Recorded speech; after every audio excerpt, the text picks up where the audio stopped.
All right, so are you ready to dive into some network marketing stuff today? Always ready to learn something new. But today's deep dive comes with a bit of a twist. Oh. We're going to be talking about how to do network marketing, but without all the rejection. Sign me up. I think we've all had those awkward networking moments where you feel like you're pushing something on people. Exactly. Nobody likes that pushy salesperson vibe. So how do we make it feel more genuine and less like we're trying to force something on someone? Well, that's what I've been digging into. I've got two podcasts here, and they're all about ditching those old school sales tactics. What do they say instead? They're focused on this idea of sharing solutions and building actual relationships. I like the sound of that already. Right, like Yeah. connecting with people on a human level instead of just seeing them as potential customers. It's funny because the more I learn about networking, the more I realize it's not really about selling at all. It's about building trust. Exactly. Yeah. People buy from people they like and trust. So how do these podcasts suggest we build that trust? Well, the first one is hosted by these guys, Keith and Big Al, and they talk about this total mindset shift. Mindset. I'm always a bit skeptical when I hear that word. I get it. It can sound a bit fluffy sometimes, but stick with me. Okay, I'm listening. They emphasize moving away from that always be closing mentality.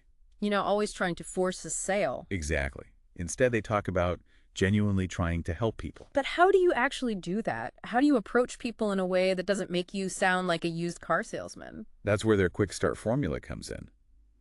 It's all about creating curiosity, asking the right questions, and then sharing stories that resonate.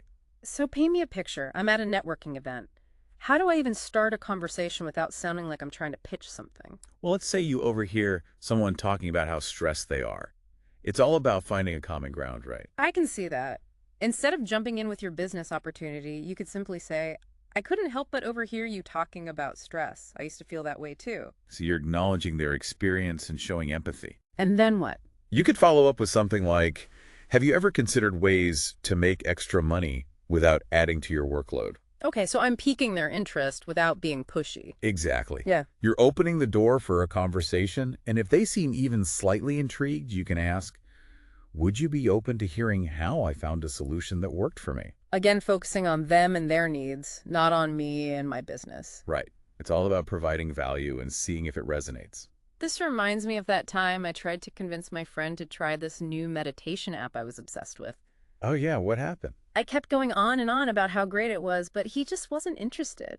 And I told him how it helped me sleep better and manage my anxiety, and suddenly he was all ears. It's amazing how a personal story can make all the difference. It's like you're not just selling a product, you're sharing a solution that actually worked for you. And people connect with that authenticity. This is all making sense, but what about when people still object? Because let's be honest, objections are going to happen, right? Of course. They're a natural part of any conversation, especially when it comes to something like network marketing. So how do we handle those objections without it turning into a rejection? Well, the first podcast really stresses the importance of being a good listener. It's not just about delivering your message, it's about understanding their perspective. Okay, so I need to put on my listening hat. Exactly. And one of the most powerful things you can do is simply acknowledge their objection.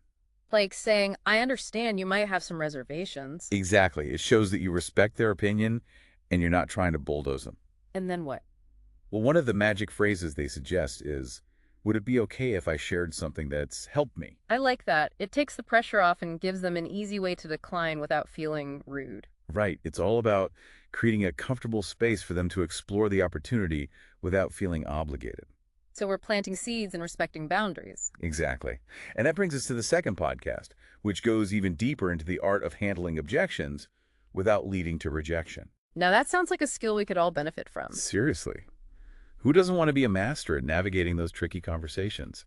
So what are some of the key insights they share about objections? Well, they start by emphasizing that objections are normal. They're not a personal attack. It's just feedback.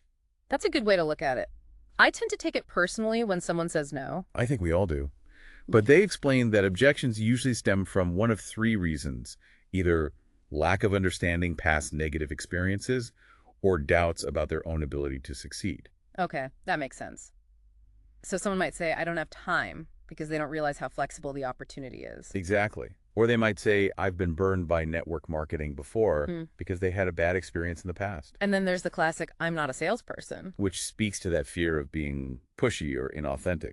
So how do we address these objections without sounding like we're dismissing their concerns? Keith and Big Al have this really helpful three-step process. Lay it on me. First, you acknowledge the objection. Then you empathize with their perspective. And finally, you provide a story or solution that directly addresses their concern. Let's break that down. Can you give me an example? Sure. Let's say someone says, I'm not a salesperson. You could start by acknowledging their statement by saying something like, I understand I felt the same way initially. Okay, that makes them feel heard. What's next? Then you empathize with their perspective. Yeah. You could say, a lot of people feel that way. The idea of selling can be intimidating. So now we've acknowledged their feeling and shown empathy. How do we wrap it up? Now, you provide a solution or a story that addresses their specific concern. You might say, but what I love about this opportunity is that it's not about being a pushy salesperson. It's about sharing something valuable with people who genuinely need it. Oh, I see you're reframing the opportunity in a way that aligns with their values. Exactly. You're addressing their fear of being salesy and showing them that there's another way. It's all about being genuine and authentic. And that's where storytelling comes in. I love a good story. Give me an example. Let's say someone is hesitant because they don't see themselves as a salesperson. You could share a story about someone who was initially apprehensive but found success by simply sharing the product with friends and family who genuinely needed it. So instead of focusing on selling, they were just being helpful. Exactly. And that resonates with people. Wow, we've covered a lot of ground here. Mindset, communication, storytelling. And this is just the tip of the iceberg. There's so much more to explore. This has definitely piqued my interest. I'm ready to dive even deeper into these rejection-free strategies. Let's do it. Stay tuned, folks. We'll be back with more insights and strategies to help you master the art of network marketing without the fear of rejection. See you soon. All right, so we're back and ready for more rejection-free network marketing goodness. You know, something that really stuck with me from the second podcast was this story Oh, yeah. about this busy mom. Okay. She was kind of hesitant about network marketing at first. I can see that. A lot of moms are super busy already. Right. Like, how do you add one more thing to your plate? Exactly. So what happened with this mom? Well, she didn't see herself as a salesperson at all. I hear that a lot. But she started small, Mm-hmm. working a few hours a week, Makes sense. focusing on sharing the products with people who really needed them. So she was actually helping people. That's the thing. She realized she wasn't really selling anything. More like offering solutions. Exactly. To problems people were already having. That takes the pressure off. And guess what? What? It worked. Really? Yeah, she ended up building a successful side business Wow. without sacrificing family time. That's amazing. Shows you don't have to be pushy or aggressive. Just find the right people. Exactly. Yeah. The ones who genuinely need what you have to offer. So it's all about being authentic. That's key. People can spot a fake a mile away.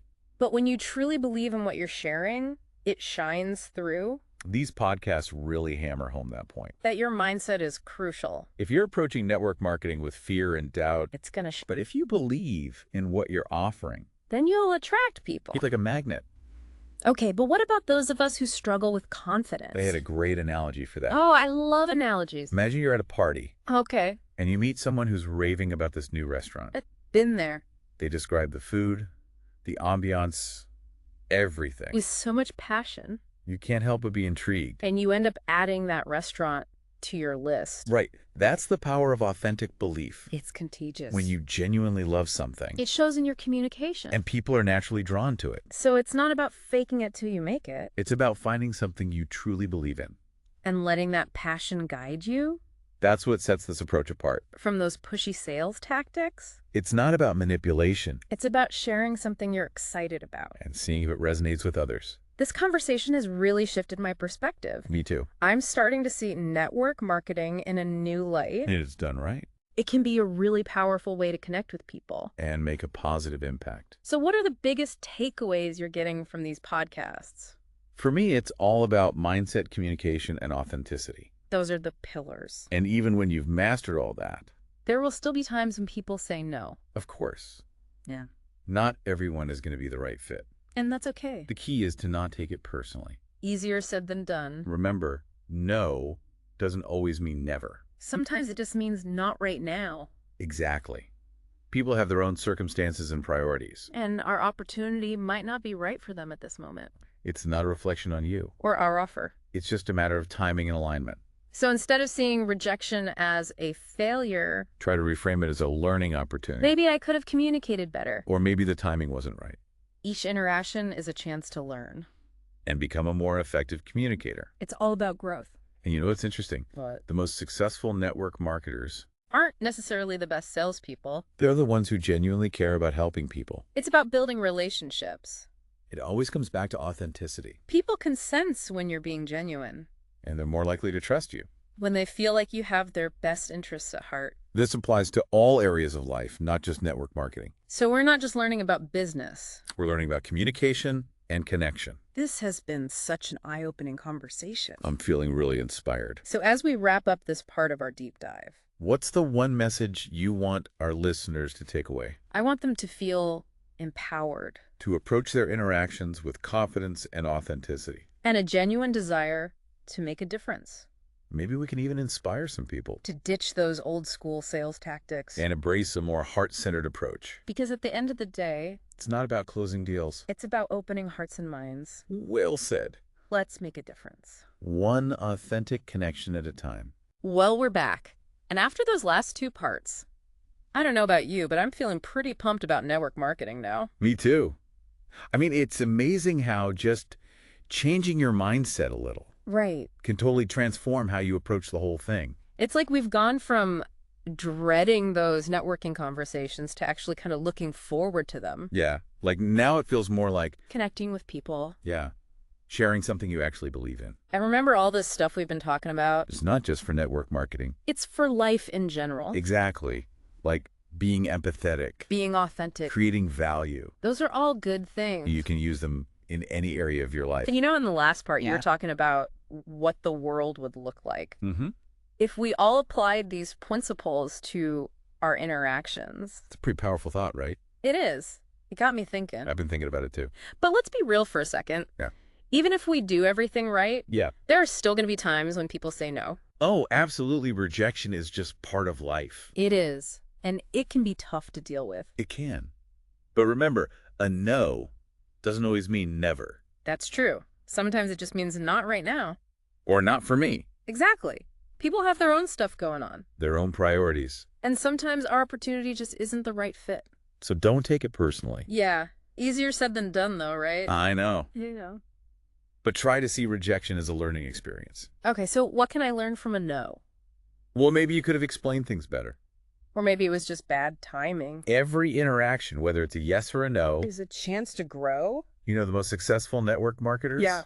they're not always the smoothest talkers.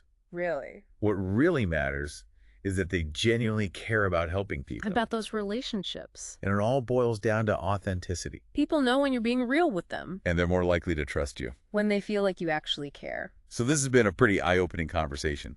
It really has. I feel like I've learned so much. Me too. I'm feeling super inspired. So as we wrap up this deep dive, Oh. what's the main thing you want our listeners to take away from all this? I want them to feel empowered to go out there and connect with people authentically and confidently. And hopefully make a difference. Maybe we've even inspired a few people to try a new approach to network marketing. One that's more about building relationships than closing deals. It's about opening hearts and minds. That's a great way to put it. Well, that's all the time we have for today's deep dive. Thanks for joining us. It's been fun. And we'll catch you next time for another deep dive into something interesting and insightful. See ya.